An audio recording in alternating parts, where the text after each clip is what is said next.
Hello, everyone. Today is February 5th, 2025. And this is a very special day in Finland because this is the day we eat Runebergstårta, in English, Runeberg cake. So it's not like a big cake, like a princess cake or a Schwarzwald cake or anything like that. It's like a pastry, but the pastry in Swedish Finnish is tårta, whereas in Swedish, so to speak, is the bigger cakes. There's a cultural difference too. It's important to notice. Now,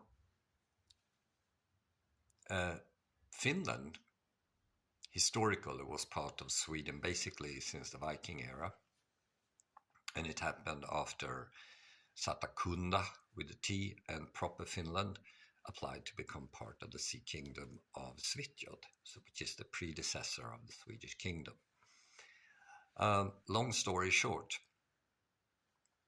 Sweden and Finland became civilizations together, and they experienced the Renaissance, scientific revolution, and Enlightenment. And in 1748, Sweden started to build a naval fortress just outside of Helsingfors, which, by the way, was founded by a Swedish king, Gustav Vasa, in 1550. In 1804, this Runeberg, Johan Ludvig Runeberg, was born, and he was born in Sweden because Finland was the eastern part of the Swedish kingdom at that time. 4 years later,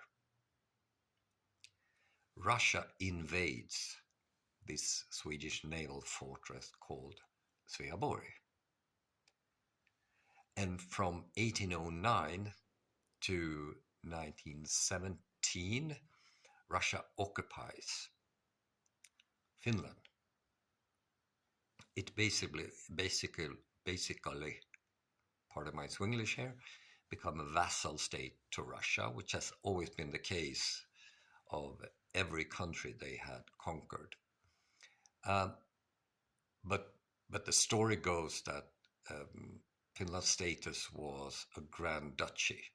Okay, so this is topic for discussion.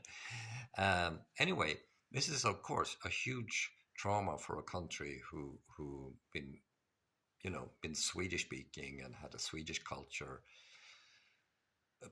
Basically was part of creating this Swedish culture.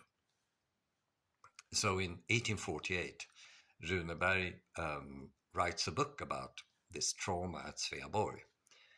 It's called Fänriksståls Sägner. And the first and the last verse, do you say that? Verse?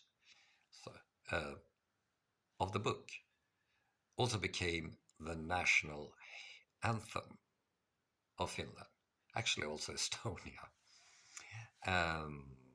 in Swedish, because Finland remained Swedish-speaking mainly. So to celebrate that guy who wrote that book and the anthem, of course, we eat Runeberg cake, basically. Short history lesson.